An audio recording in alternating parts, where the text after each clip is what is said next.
Como vocês já perceberam, eu sou muito simpático à linha da escola como reprodução das desigualdades sociais. Portanto, eu sigo a linha do sociólogo Pierre Bourdieu, que afirma, né, como eu já falei para vocês, que todo mundo é alfabetizado igual, né?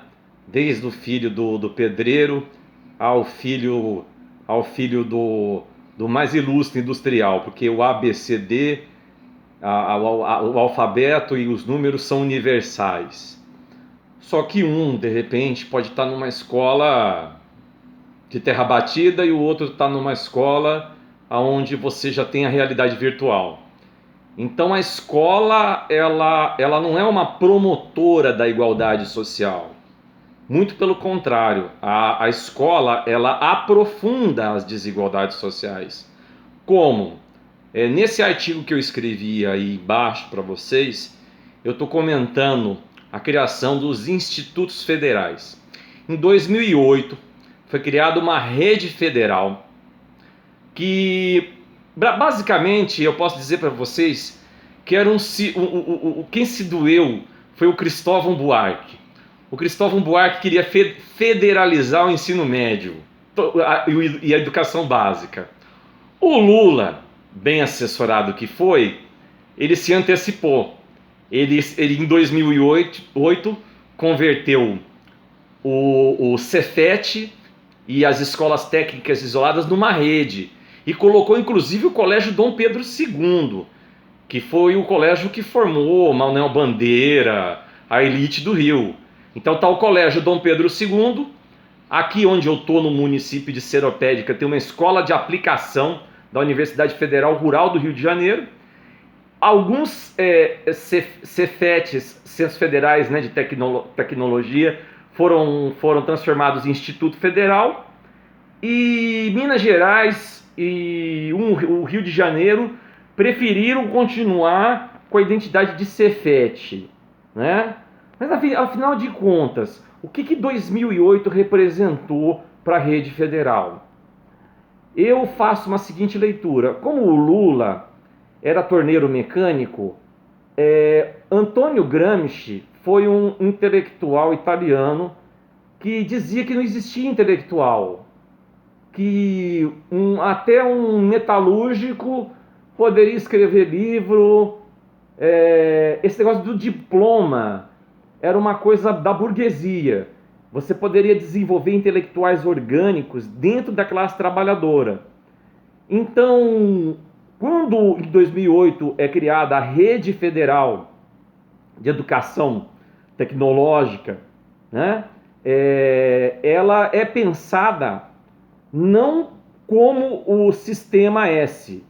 Ela é pensada em termos gramscianos, ou seja, eliminar o apertador de parafuso fordista, porque o Sindicato dos Metalúrgicos de Santo André, de São Bernardo do Campo, foi onde nasceu o Partido dos Trabalhadores. A partir do momento que a universidade se aliou com a igreja e começou a dar apoio às greves de 1978, 79, e o Lula emerge como liderança. Aí o Lula foi acusado de não saber conjugar verbo, de ter um vocabulário chulo, né? E foi um grande ataque contra ele.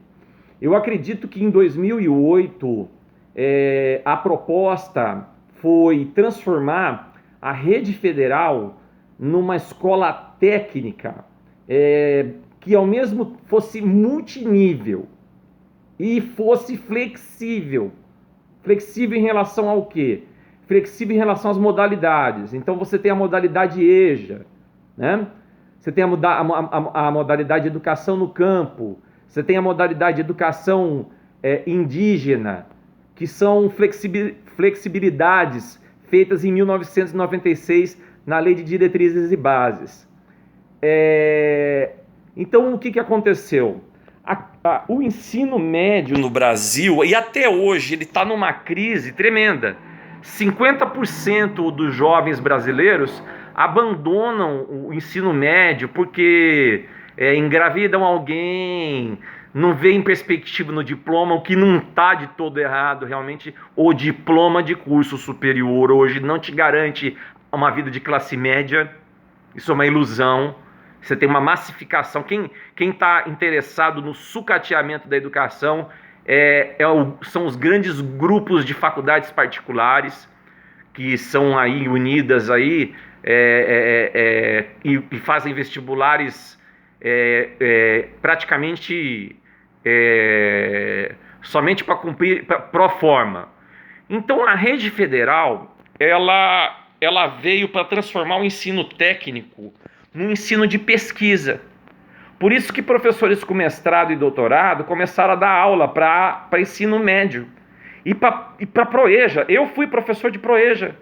Aí no Instituto Federal da Bahia, eu dei aula na educação de jovens e adultos, que era eletromecânica. E o IFBA de Barreiras transformou em subsequente, mas a lei de 2008, que cria a rede federal de ensino, obriga a que haja o EJA. E eu não sei qual o motivo do EJA ter dado errado aí em Barreiras, porque eu tenho analisado o IDEB de Barreiras. Teve anos que o IDEB de Barreiras foi muito baixo e a população que abandonou o ensino médio é nessa faixa também de 50%. Então a educação de jovens e adultos, esse Instituto Federal aí era para estar lotado. Inclusive eu falei até para o Gustavo, né, numa boa intenção, de tentar fazer um convênio com o 4º Batalhão de Engenharia de Construção para que esse curso de eletromecânica fosse conveniado com o 4º Batalhão de Engenharia de Construção, para que os soldados, os recrutas, fizessem curso. Por quê? Porque o curso de eletromecânica e eletrotécnica de nível médio, seja ele Proeja ou seja ele ensino médio Proeja ou complementação do ensino médio, eles têm carreira.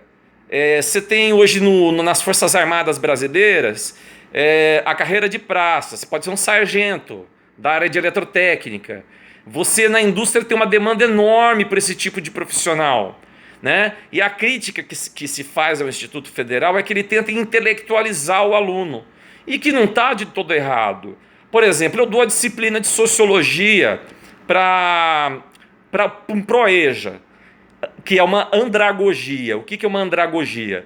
Andragogia é quando você dá uma didática para um aluno que está com 30 anos, 35 anos de idade. O Paulo Freire discutia muito isso.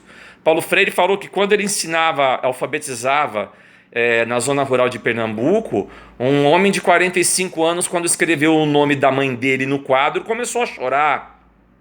Isso é uma coisa muito comovente. Nina, o nome da mãe.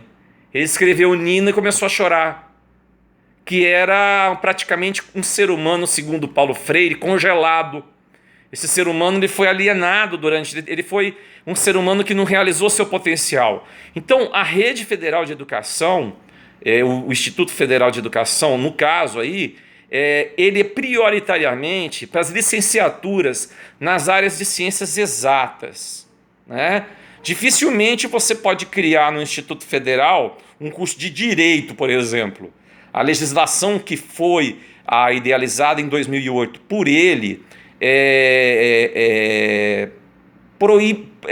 praticamente só botou em raríssimos casos quando alguma universidade federal não conseguisse instalar.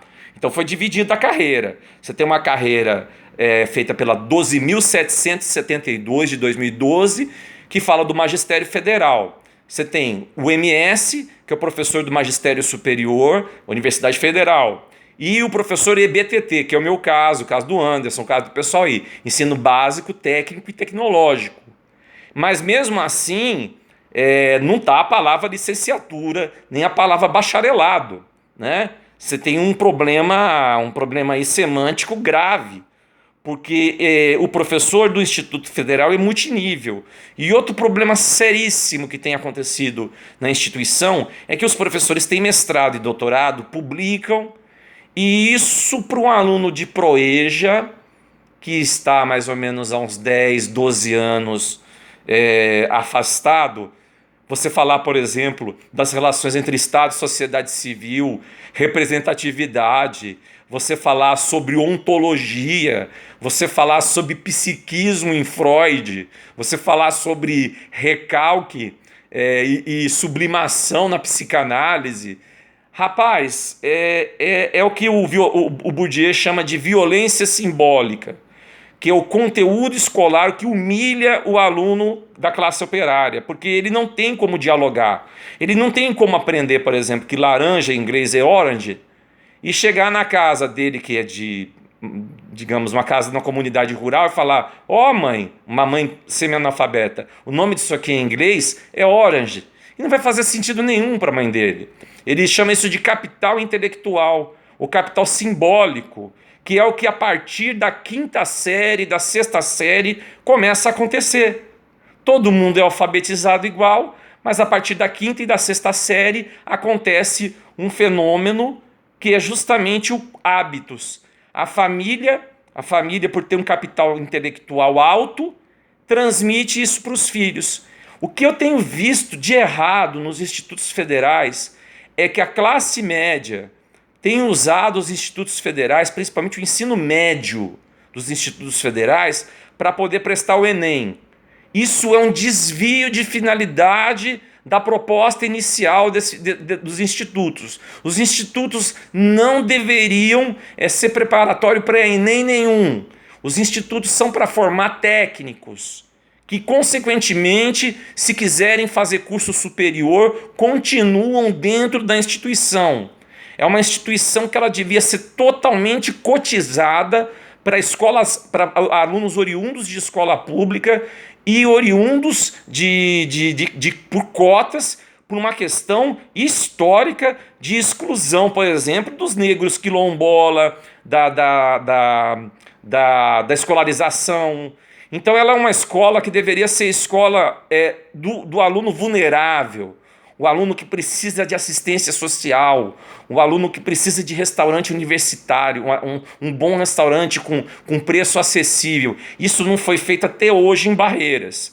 Barreiras, o carro-chefe aí do Instituto Federal da Bahia, é o ensino médio integrado, que não é proibido, mas você tem uma maioria aí de jovens de classe média que usam a instituição e não exercem o ensino técnico depois. Depois disso, pega o diploma de ensino médio da instituição e fazem vestibulares, por exemplo, o cara faz edificações e depois faz medicina na UFOB. Isso é um desvio de finalidade da instituição e tem que ser analisado. Isso aí tem que ser repensado. E não são em todos os estados do país que tem acontecido isso, não. Eu conheci o Instituto Federal de Piracicaba, em São Paulo. Ele fica atrás da fábrica da Hyundai. Então, praticamente, o estágio é feito lá. Há institutos federais no Brasil, por exemplo, no semiárido, fazendo trabalhos excepcionais com apicultura, né? Então, o pai dos institutos federais foi o Lula. E a ideia era de não termos mais apertador de parafuso, que Henry Ford falava: gente, toda vez que eu pago um funcionário, eu não queria pagar um cérebro para pensar, eu quero pagar só uma mão de obra. Eu não quero que o trabalhador pense. Mesma coisa que o Taylor defendia, né? O Frederick Taylor, pai da administração de empresa. Então, a educação da rede federal, ela precisa ser cuidada, com mais atenção em relação ao currículo, né?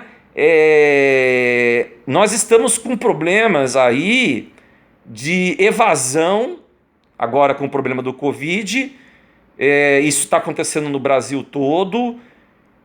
Mas a rede federal ela é de excelência. Ela é de excelência, sim. Os professores que são hoje, todos eles aí, principalmente Campos de Barreiras, praticamente nenhum dos professores nossos hoje tem só a graduação. Raros. A maioria tem mestrado, tem doutorado, tem buscado congresso fora do Brasil, publicado. Eu já publiquei numa revista da Universidade Nacional de Assunção. Então, é isso que eu tenho para refletir. Mas é uma instituição muito promissora, porque ela, por ser multinível, ela vai ter que se adaptar à andragogia. O que é andragogia? Andragogia é você pegar um cara que está há mais de 12 anos, por exemplo, num Proeja, sem ir numa escola e falar para ele de Aristóteles, falar para ele de Sócrates, falar de medidas elétricas, falar de volt, falar de quilowatt, entendeu? O cara geralmente ele já é um eletricista prático, ele estranha, ele já fala, poxa, mas isso aí já é uma coisa complicada. E esse problema de evasão, isso aí é um problema sério dos institutos federais, principalmente aí em Barreiras, viu?